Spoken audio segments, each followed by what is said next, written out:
Fear of an illusion. Part 2. We have slipped unawares out of the economic field into the field of ecology. At first we were tempted to look for the assets of civilization in the available wealth, and in the regulations for its distribution. But with the recognition that every civilization rests on a compulsion to work, and a renunciation of instinct, and therefore inevitably provokes opposition from those affected by these demands, it has become clear that civilization cannot consist principally or solely in wealth itself, and the means of acquiring it, and the arrangements for its distribution. For these things are threatened by the rebelliousness and destructive mania of the participants in civilization.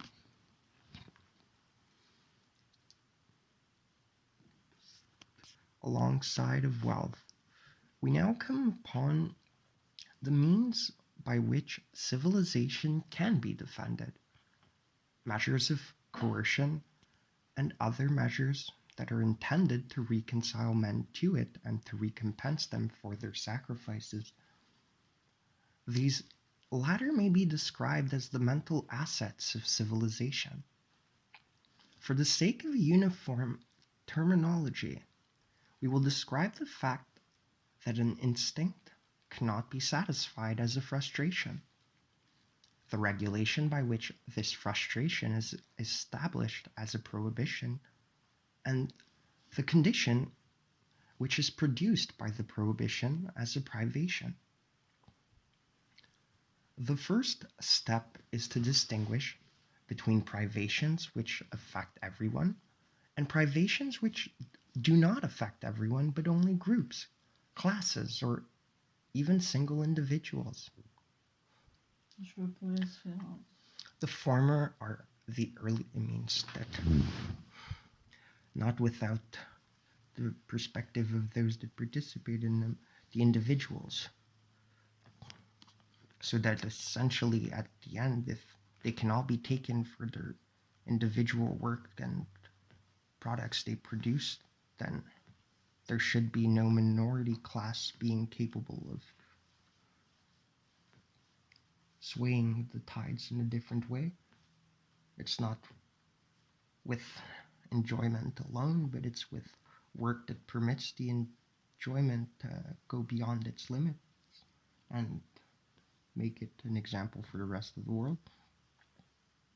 Not without enjoyment as such, not without any person either, but without the subject of that thought that is civilization. Because he also writes, and we have to keep this in perspective, because he does use the terms referring to that text he wrote, civilization and its discontents. And not society. Well, I go back to my own references, and that was my weak way of working with it at that time, because it was also this angry sort of cathartic release that I did in free association, and I was laughing, thinking of myself, hearing that voice in my head, that recording. Society, I have to find that again, it's fucking hilarious. Just that first 2 seconds, and the rest is shit.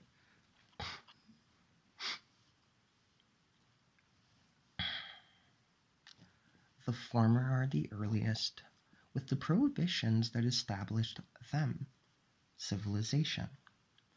Who knows how many thousands of years ago, began to detach man from his primordial animal condition. We have found to our surprise that these privations are still operative, and still form the kernel of hostility to civilization. The instinctual wishes that suffer under them are born afresh with every child. There is a class of people, the neurotics, who already react to these frustrations with asocial behavior. Among these instinctual wishes are those of incest, cannibalism, and lust for killing. It sounds strange to place alongside one another wishes which everyone seems united in repudiating, and others about which there is so much lively dispute in our civilization as to whether they shall be permitted or frustrated. But psychologically it is justifiable to do so. Nor is the attitude of civilization to these oldest instinctual wishes by any means uniform. Cannibalism alone seems to be universally prescribed, and to the non-psychoanalytic view, to have been completely surmounted. The strength of the incestuous wishes can still be detected behind the prohibition against them. And under certain conditions, killing is still practiced, and indeed commanded by our civilization. It is possible that cultural developments lie ahead of us in which the satisfaction of yet other wishes, which are entirely permissible today, will appear just as unacceptable as cannibalism does now. These earlier instinctual renunciations already involve a psychological factor which remains important for all further instinctual renunciations as well. It is not true that the human mind has undergone no development since the earliest times, and that, in contrast to the advances of science and technology, it is the same today as it was at the beginning of history. We can point out one of these mental advances at once. It is in keeping with the course of human development that external coercion gradually becomes internalized. For a special mental agency, man's superego takes it over and includes it among its commandments. Every child presents this process of transformation to us. Only by that means does it become a moral and social being. Such a strengthening of the superego is a most precious cultural asset in the psychological field. Those in whom it has taken place are turned from being opponents of civilization into being its vehicles.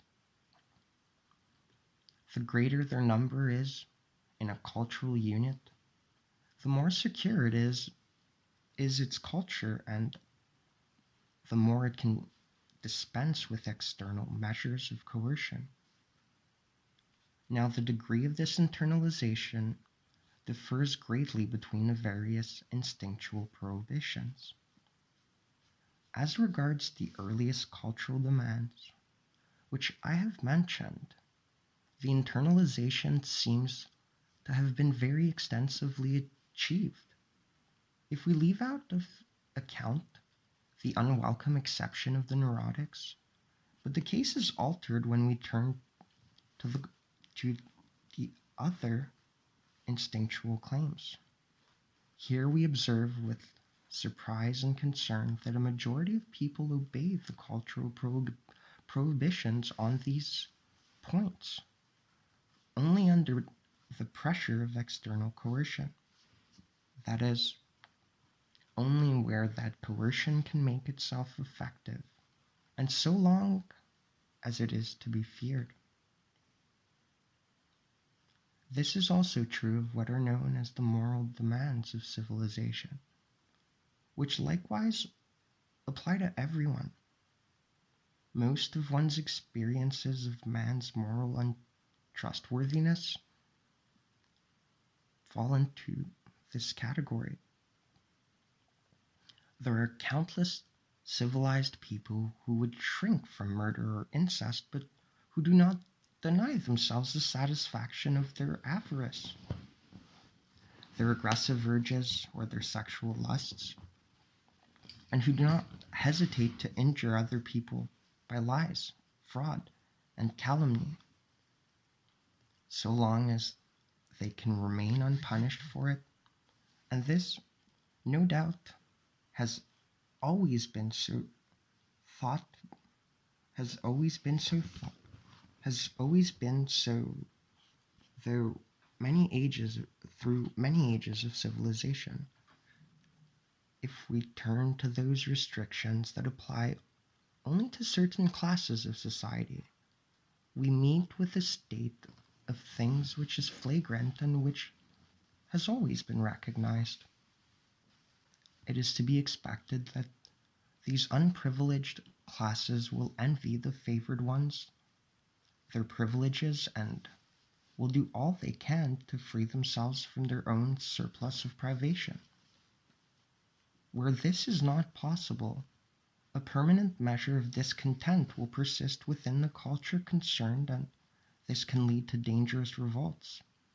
If, however, a culture has not got beyond the point at which the satisfaction of one portion of its participants depends upon the suppression of another, and perhaps to a larger portion, and this is the case in all present-day cultures, it is understandable that the suppressed people should develop an intense hostility towards a culture whose existence they make possible by their work, but in whose wealth they have too small a share. In such conditions, an internalization of the cultural prohibitions among the suppressed people is not to be expected. On the contrary, they are not prepared to acknowledge the prohibitions. They are intent on destroying the culture itself, and possibly even on doing away with the postulates on which it is based. The hostility of these classes to civilization is so obvious that it has caused a more latent hostility of the social strata that are better provided for it to be overlooked. It goes without saying that a civilization which leaves so large a number of its participants unsatisfied and drives them into revolt neither has nor deserves the prospect of a lasting existence. The extent to which a civilization's precepts have been internalized, to express it popularly and unpsychologically, the moral level of its participants is not the only form of mental wealth that comes into consideration in estimating a civilization's value. There are in addition its assets and in the shape of ideals and artistic creations, that is, the satisfactions that can be derived from their sources. People will be only too readily inclined to include among the psychical assets of a culture its ideals, its estimates of what achievements are the highest and the most to be striven after. It will seem at first as though these ideals would determine the achievements of the cultural unit, but the actual course of events would appear to be that the ideals are based on the first achievements which have been made possible by a combination of the culture's internal gifts and external circumstances, and that these first achievements are then held on to by the ideals as something to be carried further. The satisfaction which the ideal offers to the participants in the culture is thus of a narcissistic nature. It rests on their pride in what has already been successfully achieved. To make this satisfaction complete calls for a comparison with other cultures, which have aimed at different achievements and have developed different ideals. On the strength of these differences, every culture claims the right to look down on the rest. In this way, cultural ideals become a source of discord and enmity between different cultural units, as can be seen most clearly in the case of nations. The narcissistic satisfaction provided by the cultural ideal is also among the forces which are successful in combating the hostility to culture within the cultural unit.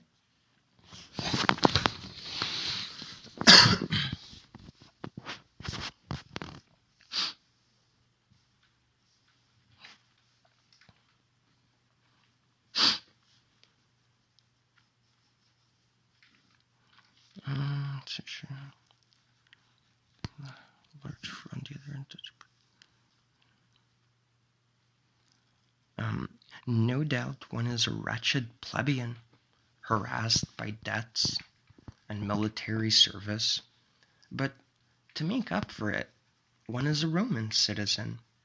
One has one's share in the task of ruling other nations and dictating their laws. This identification of the suppressed classes with the class who rules and exploits them is, however, only part of a larger whole. For on the other hand, the suppressed classes can be emotionally attached to their masters.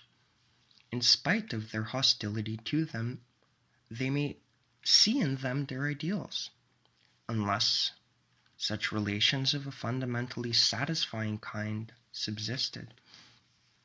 It would be impossible to understand how a number of civilizations have survived so long in spite of the justifiable hostility of large human masses.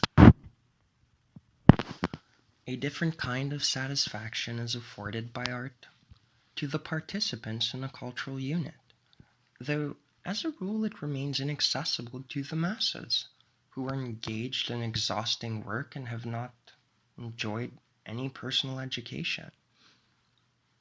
As we discovered long ago since, art offers substitutive satisfactions for the oldest and still most deeply felt cultural renunciations, and for that reason it serves as nothing else does to reconcile a man to the sacrifices he has made on behalf of civilization. On the other hand, the creations of art heighten the feelings of identification, of which every cultural unit stands in so much need, by providing an occasion for sharing highly valued emotional experiences. And when those creations picture the achievements of his particular culture and bring to his mind its ideals in an impressive manner, they also minister to his narcissistic satisfaction. No mention has yet been made of what is perhaps the most important item in the psychical inventory of a civilization. This consists in its religious ideas in the widest sense. In other words, which will be justified later in its illusions.